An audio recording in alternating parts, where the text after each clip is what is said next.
Also breaking at this hour, Mobile City Council members want to know how they can improve relations between police and the community. Toy Thornton has been at that meeting, which started just about an hour ago. Toy, what have you heard so far? Ryan, that meeting, again, as you said, started just about an hour ago. Right in these doors, of course, behind me, residents are able to speak for about 2 minutes on certain issues. Now, much of the commentary, of course, about some of the issues that have come to the forefront over the past month or so now, following the death of George Floyd and some civil unrest just all over the country. The main purpose, as you said, to talk about police and community relations. And City Councilman Levon Manzi saying the goal is to make certain that the city is making progress and to discuss ways to continue to work together.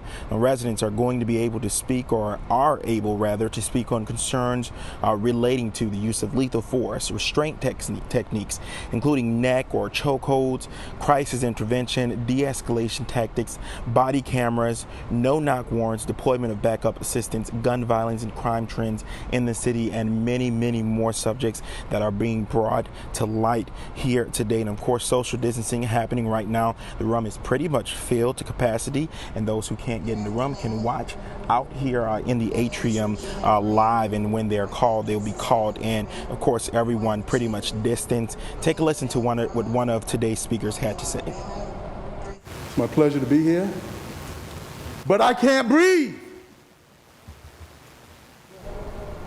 I'm here because I can't breathe. I'm here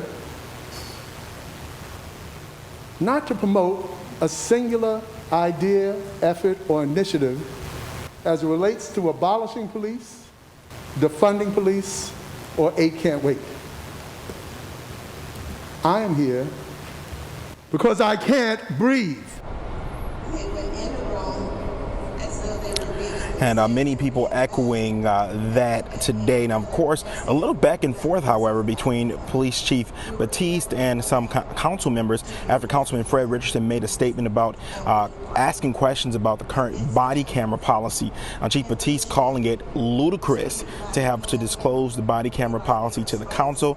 Mayor Stimson chimed in a little, saying the goal of today's meeting is not to bicker about between the two parties, but it's simply to listen to the citizens. And that policy, of course, he says could change, but the goal here today, tonight, rather this evening, is hearing what is on people's minds. And again, you can probably see it behind me right here on that camera. That's what is happening in there. Now, there was also a question to the chief about releasing the police department's policy and procedures manual. And Chief Batiste says the police department is speaking to its legal counsel on whether or not to release that and make it open to the public through their website. Of course, that meeting, as you probably can hear behind me, is still going on right now. I'll certainly have the full story for you later on tonight in our news. But for now, reporting live from Government Plaza Atrium, Toy Thornton, Fox 10 News.